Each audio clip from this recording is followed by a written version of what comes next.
আমার স্বামী কিছু রাখেন নাই, আপনারা তো দেখেন নাই। গগন বিদারী আর্তনাদে নিহত স্বামীর ওপর সন্ত্রাসীদের চালানো বর্বর নির্যাতনের বর্ণনা দিচ্ছেন শামসুন নাহার বেগম। বাবা হারানোর বেদনায় ফুঁপিয়ে কাঁদছেন দুপাশে দাঁড়ানো দুই কন্যা মুনতাহা ও জান্নাত। ব্যথাতুর হৃদয়ে টলমল চোখে পিছনে দাঁড়িয়ে আছে বড় সন্তান মেহেদী হাসান ভূঁইয়া। মঙ্গলবার বিকেলে চট্টগ্রামে র্যাব ৭-এর সদর দপ্তরে নিহত কর্মকর্তা মোতালেব হোসেনের জানাজায় এমন হৃদয় বিদারক দৃশ্য চোখে পড়ে। ইন্না লিল্লাহি ওয়া ইন্না ইলাইহি রাজিউন। মৃত্যুকালীন সময়ে তার বয়স ছিল ৪৮ বছর ১৮ দিন।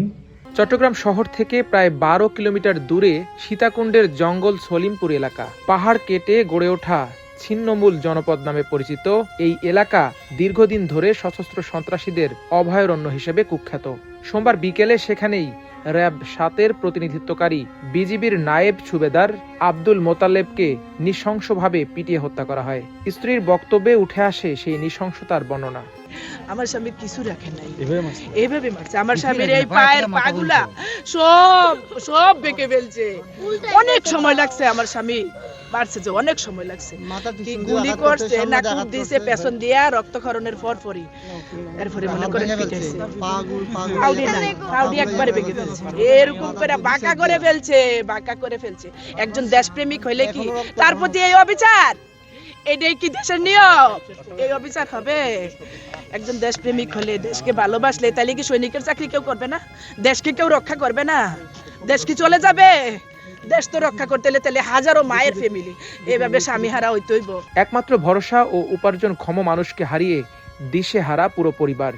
এমন পরিস্থিতিতে প্রিয়জনকে হত্যার বিচার চান পরিবারের সদস্যরা। জুলাই আন্দোলনের পর থেকে এই পর্যন্ত একটা স্বাধীন বাংলাদেশে বাস করতেছি, তো সেই ক্ষেত্রে সেই হিসাবে কিন্তু আমরা কিন্তু সবাই এখন স্বাধীনতার মধ্যে থেকে যদি এখন আমরা এই ধরনের ঘটনা ঘটে, আজকে আমার বাবার সাথে ঘটছে, কালকে আরেকজনের সাথে ঘটবে না, তার কোনো নিশ্চয়তা নেই।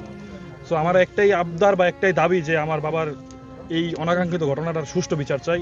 হামলায় আহত আরও ৩ র্যাব সদস্যের চিকিৎসা চলছে চট্টগ্রাম সম্মিলিত সামরিক হাসপাতালে।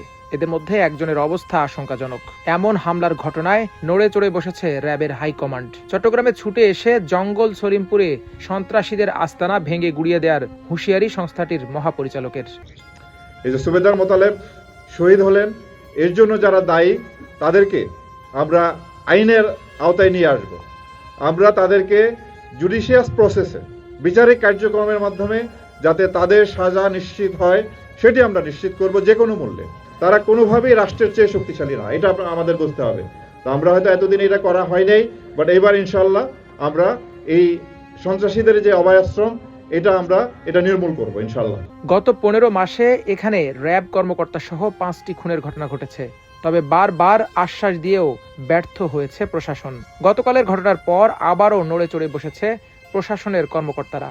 বিভিন্ন আইনশৃঙ্খলা বাহিনী প্লাস সেনাবাহিনী এবং অন্যান্য যারা আইনশৃঙ্খলা রক্ষায় নিয়োজিত রয়েছেন সকলের সমন্বয়ে অতি দ্রুতই যৌথ অভিযান করার বিশেষ পরিকল্পনা রয়েছে এবং এই ঘটনায় গতকালকের যে দুঃখজনক ঘটনা ঘটেছে সেই ঘটনায় যারা জড়িত গ্রেপ্তার না করা পর্যন্ত অভিযান অব্যাহত থাকবে। এদিকে মোতালেবের গ্রামের বাড়ি কুমিল্লা সদর উপজেলার কালীর বাজার ইউনিয়নের অলিপুরেও চলছে শোকের মাতম। হত্যাকারীদের সর্বোচ্চ শাস্তি চান নিহতের বড় ভাই জাকির হোসেন ভূঁইয়া। আমাদের একটি বক্তব্য যে একজন সামরিক বাহিনীর সরকারের নির্দিষ্ট একজন সরকারের অর্ডার পালন করতে যাইয়া তারা ওইখানে গেছে, সন্ত্রাসী ধরতে গেছে, তারও তার নিরাপত্তা নাই। সরকারের প্রতি আমাদের অনুরোধ যে আমরা যে রকম অবস্থা আছি এই অবস্থা যেন কেউ না পড়ে, কোনো মার যেন বুক খালি না হয়, কোনো সন্তান যেন পিতাহারা না হয়, কোনো মেয়ে যখন তার বাবা হারা না হয়, স্ত্রী যেন স্বামী হারা না হয়। সরকারের প্রতি আমরা জোর অনুরোধ জানাচ্ছি যে এটার সুষ্ঠু তদন্ত করে তার বিচার আওতাধীনে আনে সর্বোচ্চ শাস্তি প্রদান করার জন্য আমরা আকুলভাবে আবেদন করছি। স্থানীয়দের প্রত্যাশা, ঘাতকদের দ্রুতই আইনের আওতায় আনবে সরকার।